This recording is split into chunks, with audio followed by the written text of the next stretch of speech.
Desa Rejosari merupakan salah satu desa yang berada di Kecamatan Bancak, Kabupaten Semarang. Desa Rejosari terdiri dari 26 RT dan 11 RW yang masuk ke dalam 11 wilayah perdukuhan, yaitu Romo, Melian, Glagah, Kaglik, Krajan, Banjuripan, Kalisat, Kaliasa, Mungkrok, Meren, Treneng. Rejosari sebagai salah satu wilayah di Kecamatan Bancak yang terdiri dari sebelah utara, sebelah timur, sebelah barat, sebelah selatan.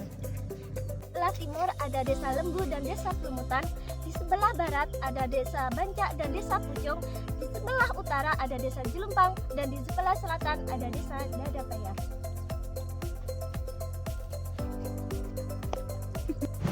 Luas wilayah Desa Rejosari sekitar 431,93 hektar. Status kepemilikan tanah di Desa Rejosari terdiri dari kas desa dan rakyat. Dan penggunaan lahan sebagai berikut. Yang pertama pertanian, sekitar 318,68 hektar. Yang kedua pemukiman 100,69 hektar. Yang ketiga tegalan 12,56 hektar.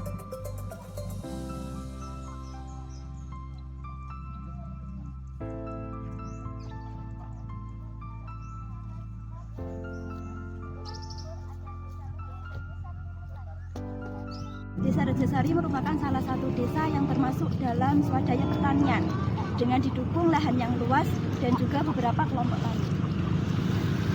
Menjadikan Desa Rejosari unggul di bidang pertanian sehingga masyarakat penduduknya bermata pencarian sebagai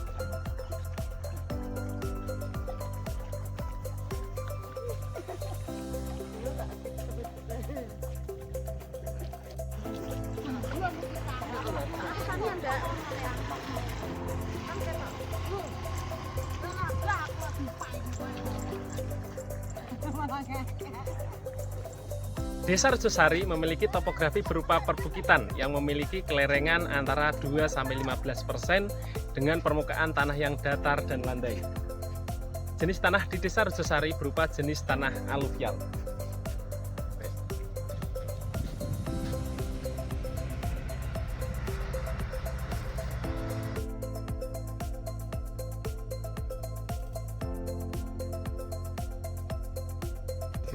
Berikut tadi adalah profil singkat dari Desa Rejosari. Sekian dan terima kasih.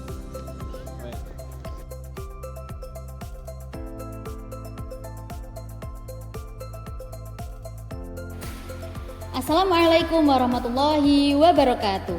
Bertemu lagi bersama kami dari KKN Desa Rejosari, Kecamatan Bancak, Kabupaten Semarang periode tahun 2024. Pada kesempatan kali ini kita akan membahas mengenai beberapa hal yang berkaitan dengan Desa Rejosari.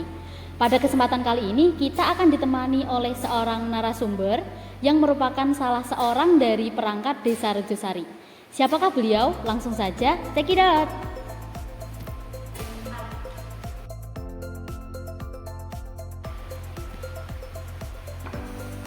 Assalamualaikum Bapak. Waalaikumsalam warahmatullahi wabarakatuh. Monggo Bapak. Selamat siang Bapak. Ya, selamat siang. Pripun kabarnya hari ini? Alhamdulillah kabarnya hari ini tetap sehat. Alhamdulillah.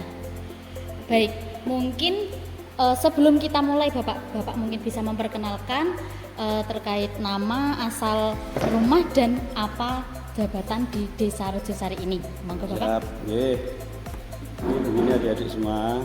Di sini saya mewakili pemerintah desa. Nama saya Bapak Suparno. Di sini saya sebagai sekretaris desa. Mulai menjabat di pemerintah Desa Rejosari tahun 2017. Nah, mulai saat itu dari dulunya Desa Rejosari ini yang dianggap desa masih banyak pertimbangan-pertimbangan terutama di bidang administrasi. Dengan munculnya Undang-Undang Desa Nomor 6 Tahun 2014, akhirnya dipilihnya untuk sekretaris desa dengan melalui tes. Nah, untuk saya beralamat atau berdomisili di Desa Rejosari, tepatnya di Dusun Banjuripan, di RT 2, RT 1 RW 5. Dari rumah kira-kira kita tempuh perjalanan sekitar 5 menit, Mbak. Untuk keseharian saya Karena saya itu hidupnya di sini sebagai petani, saya juga sama sebagai peternak juga, sebagai petani juga. Mungkin itu sedikit profil saya, Mbak. Iya. Iya. Terima kasih Bapak. Mungkin itu tadi terkait sedikit banyaknya perkenalan dari Bapak Carik Desa Rejosari. Selanjutnya kita akan membahas Bapak beberapa hal yang berkaitan dengan Desa Rejosari. Ada beberapa poin yang akan kita tanyakan. Dalam hal ini ada sekitar mungkin 8 pertanyaan saja Bapak. Oke, yang siap. yang pertama yang berkaitan dengan sejarah atau profil dari Desa Rejosari sendiri itu seperti apa sih Pak? Oke, untuk Desa Rejosari ini adalah terdiri dari 2 desa, jadi penggabungan. Oh, penggabungan dari 2 desa. Dari 2 desa Oh. yang berasal dari kata Desa Rejo dan Desa Sari. Kalau untuk Desa Rejo bertempat di dulu sebelum tahun 1991 itu bertempat di Dusun Maghrib. Sedangkan yang Sari itu berada di wilayah bawah yaitu di Dusun Romo. Karena perkembangan aturan dan otonomi daerah, maka itu digabung menjadi satu pada tahun 1991. Akhirnya digabung menjadi nama Desa Rejosari. Dari Desa Rejosari ini juga terdapat 14 dusun. Ya. Oh, banyak ya Pak, 14 Banyak dusun. sekali 14 dusun. 14 dusun ini terdiri dari 11 kepala dusun. Oke, mulai dari Ngerajan, Ngadi, Ndagah, Mungkruk, Kaliasem, Banyuripan, Melian, Kalisat, Beran, Bromo, dan Dusun Berneng. Itu masing-masing itu dusun itu dibawahi oleh RT dan RW. Untuk di Desa Rejosari ini terdiri dari 26 RT. Banyak sekali. 26 RT dan 9 RW. Jadi totalnya ada 35 tokoh masyarakat yang ada di sini. Sedangkan untuk kepala dusun ada 11. Oke, Mbak. Berarti Desa Rejosari termasuk desa yang besar ya Pak di Kecamatan Bancak? Desa Rejosari itu adalah desa terbesar di Kecamatan Bancak dengan jumlah penduduk hampir 5.000. 5.000 jiwa. 5.000 jiwa di Desa Rejosari. Iya. Baik, selanjutnya yang kedua terkait kondisi sosial masyarakat di Desa Rejosari itu seperti apa sih Pak? Untuk di Desa Rejosari ini adalah jauh dari wilayah kabupaten, ya. Ini lebih dekat untuk berbatasan dengan Kabupaten Boyolali. Dari Kecamatan Bancak ini Desa Rejosari adalah desa yang kedua perbatasan dari Boyolali. Yang perbatasan pertama namanya Desa Lembu, terus baru ke Desa Rejosari. Untuk keseharian dari masyarakat di Desa Rejosari itu kan mayoritas petani, Mbak. Petani dan peternak. Jadi komoditas yang ada di sini unggulan itu adalah komoditas dari padi. Padi, jagung, palawija. Itu pun terdiri dari 2 musim panen. Untuk yang wilayah atas ini kan karena tidak ada irigasi, itu 2 musim panen yaitu padi. Sedangkan kalau wilayah bawah itu yaitu Sungai Pucung, Sungai Banding, Sungai Gobak itu kan ada 1 dusun yaitu Dusun Turneng. Itu bisa 3 musim yaitu padi dan jagung. Tapi untuk mayoritas ini di Desa Rejosari ini peternak. Oh, peternak. Ya, peternak itu kebanyakan sapi. Oh, sapi. Jadi satu rumah pasti ada sapinya. Itu sebagai penopang kehidupan ekonomi yang ada di Desa Rejosari. Salah satunya peternakan. Kalau saya tidak salah melihat di sekitar Desa Rejosari juga banyak terdapat kandang ayam ya Pak ya? Kandang ayam itu yang bawah itu masuk wilayah Pelumutan. Oh, masuk wilayah Pelumutan. Kalau yang di seberang sungai itu masuk wilayah Lembu. Untuk Desa Rejosari ini sendiri itu ayam petelur, yaitu di wilayah bawah yaitu di Dusun Beran. Itu juga sangat membantu untuk perekonomian, Mbak, di Desa Rejosari. Kan di sini kita dari teman-teman KKN telah melaksanakan KKN kurang lebih dari sekitar 30 hari Pak. Ya, di awal kita KKN itu melakukan wawancara dan survei lapangan, memberikan pertanyaan-pertanyaan kepada masyarakat terkait kondisi sosial di masyarakat. Nah, di sini kita melihat terkait potensi dan adanya permasalahan di Desa Rejosari. Yang pertama terkait potensi yang ada di sini kan banyaknya tanaman-tanaman yang tumbuh yang berbagai macam jenisnya. Nah, kita kemarin itu mengadakan kegiatan yang bernama ekoprint. Ekoprint itu batik dari tanaman Bapak. Jadi kita melakukan kegiatan ekoprint itu di PAUD Desa Rejosari di Melian. Nah, menurut Bapak bagaimana tanggapan terkait kegiatan yang kita lakukan tersebut? Kalau berkaitan dengan kegiatan dari adik-adik KKN terkait ekoprint, itu memang pendidikan dini untuk menerbitkan UMKM yang ada di Desa Rejosari dengan menggunakan potensi yang ada. Itu adalah program yang sangat bagus karena pengenalan dimulai dari yang paling bawah, yaitu di PAUD Desa Rejosari. Itu PAUD Pertiwi namanya. Itu langsung dikelola oleh pemerintah desa, yaitu Ibu Kepala Desa Ibu Eni Wijayanti, itu sebagai pengelola PAUD. Dari situ kami juga mengucapkan terima kasih kepada adik-adik KKN dengan adanya kegiatan EcoPrint ini. Semoga ini nanti bisa berkelanjutan. Artinya gini, masa kerja jenengan yang di sini hanya sebulan 30 hari. Saya juga mohon nanti juga bisa mendampingi apabila diperlukan dari desa terkait kegiatan ini. Siap. Gitu. Itu terkait peluang yang ada di Desa Rejosari. Kemudian kita juga menyorot terkait permasalahan atau hal-hal yang marak terjadi di Desa Rejosari, yaitu yang pertama terkait pernikahan dini yang masih sering terjadi, Bapak. Kita sudah bertanya-tanya kepada masyarakat terkait tingginya angka pernikahan dini yang terjadi, sehingga menyebabkan juga tingginya angka perceraian seperti itu. Kami juga mengadakan kegiatan terkait penyuluhan pencegahan pernikahan dini yang kami laksanakan di 2 tempat, Bapak, di Dusun Banyuripan dan di Posyandu Remaja Dusun Galangan. Nah, dari 2 kegiatan ini remaja juga cukup antusias, Bapak, terkait materi yang kami sampaikan.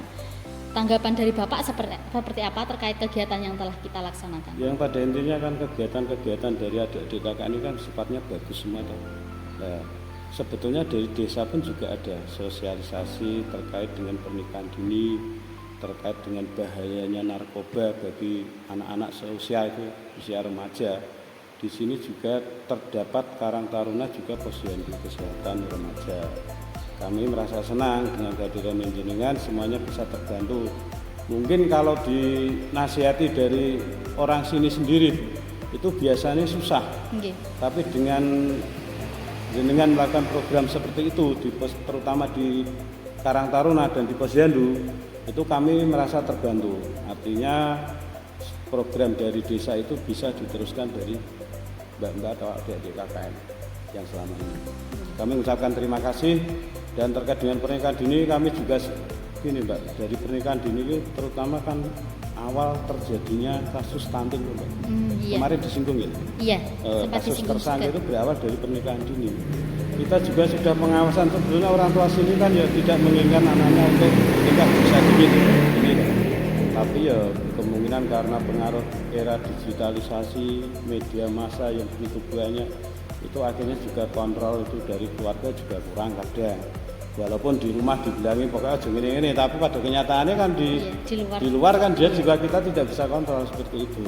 Nah, kami ya juga mohon sekali kepada mbak-mbak KKN ini, terutama di sini kan sudah ada WA group, kemungkinan kan jangan juga masuk di wilayah Rejosari kan, di Karang Taruna sendiri kan mungkin juga banyak sekali teman mungkin bisa diingatkan walaupun sudah di sini nantinya gitu. Yeah.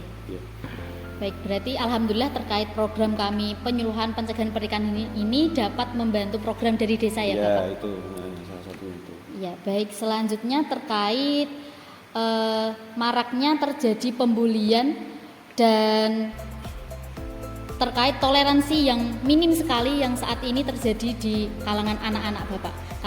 Kami kemarin juga telah melaksanakan sosialisasi terkait pencegahan bullying, stop anti bullying dan toleransi beragama yang kami laksanakan di SDN 3 Rejosari dan stop bullying di SMPN 1 Bancak. Nah, menurut Bapak tanggapan dari kegiatan yang telah kami laksanakan itu seperti apa, Bapak? Kalau terkait dengan toleransi dan bullying itu kan sebetulnya kan bukan hal yang mudah, Mbak. Jadi untuk program jenengan yang masuk ke sini itu sangat membantu kita. Tapi dari desa juga mungkin nanti akan diadakan sosialisasi. Karena bullying ada kepribadian dari seseorang.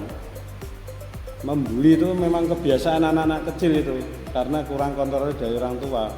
Dari di sini kan juga Mbak, untuk pelajaran yang bersifat untuk toleransi, untuk andap asor cara wong Jawa lah, cara wong Jawa ini sopan santune itu kan sekarang itu malah nggak ada. Iya. Makanya sangat minim, makanya nek biyen ya diwarai basa Jawa ibaratnya to. Ibarat dikasih tahu pakai bahasa Jawa, nek karo wong tua kudu sing sopan, unggah-ungguh. Tapi kan sekarang sudah nggak ada. Maka dari itu diawali dari jenengan. Mungkin ya kita juga dari desa terinspirasi Mbak. Ternyata itu juga perlu disosialisasikan di tingkat bawah. Karena apa? Yang pada dasarnya kita juga tidak menginginkan masyarakat itu akan seperti itu, saling membuli, nantinya akan terjadi perpecahan. Dari bully-bully kalau anak kecil makanya ya berujungnya nanti berantem nanti seperti apa itu. Nah ini mungkin dari awal yang menjadi pemikiran kita untuk meneruskan programnya dari Mbak. Terima kasih kami ucapkan sudah dimulai dari awal. Sama-sama. Berarti harapannya terkait dengan program yang telah kami laksanakan itu dapat memberikan pendidikan kepada adik-adik untuk nantinya bisa menghindari terkait dengan bullying dan hal-hal yang buruk seperti itu. Baik. Selanjutnya Bapak, terkait dengan kegiatan-kegiatan yang telah kami laksanakan di Desa Rejosari ini, kami mohon untuk minta masukan dan evaluasi mungkin Bapak kekurangan terkait dari apa yang telah kami lakukan itu seperti apa. Kalau untuk evaluasi saya kira kok malah enggak begitu ada evaluasi Mbak. Oh, enggak ada Pak. Tapi mungkin hanya saran saja ya Mbak. Saran saja itu kan ini. Mungkin kan jenengan hadir di Balai Desa ini kan hanya sebulan toh. Sebulan dengan jenengan sudah berperan aktif di Desa Rejosari, ini nanti bisa menaruh harapan bagi adik-adik yang mungkin nanti akan masuk ke Desa Rejosari. Nah, saran saya ya Mbak ya, adik-adik yang akan masuk ke Desa Rejosari harus punya program seperti yang jenengan lakukan sama saat ini. Seperti itu saja. Nanti mungkin dari kalau kita sendiri kan tidak tahu nanti siapa yang masuk di sini, tapi yang jelas jenengan sebagai senior dan dia sebagai junior harus bisa memberitahu atau setidaknya membimbing senior-senior jenengan yang akan ke Desa Rejosari. Suruh meneruskan program itu akan lebih baik. Seperti itu. Berarti nantinya jika akan ada lagi dari mahasiswa UIN Salatiga yang akan melaksanakan KKN di Desa Rejosari untuk melanjutkan dari program yang sudah ada dan memperbaikinya untuk lebih baik lagi. Baik, terima kasih Bapak terkait hal-hal yang sudah Bapak jelaskan itu sangat memberikan masukan dan memberikan feedback yang baik bagi kami. Terima kasih Bapak atas bimbingannya selama ini. Mungkin itu yang kita bahas hari ini Bapak. Terima kasih atas waktunya. Baik teman-teman, terima kasih atas perhatiannya dan sudah mengikuti podcast dari awal sampai akhir. Mohon maaf apabila ada kekurangan. Kami mohon maaf yang sebesar-besarnya. Terima kasih sekali lagi Bapak kami ucapkan. Wallahul muwaffiq ila aqwamit thoriq. Wassalamualaikum warahmatullahi wabarakatuh. Waalaikumsalam warahmatullahi wabarakatuh. Monggo Bapak, dipun unjuk.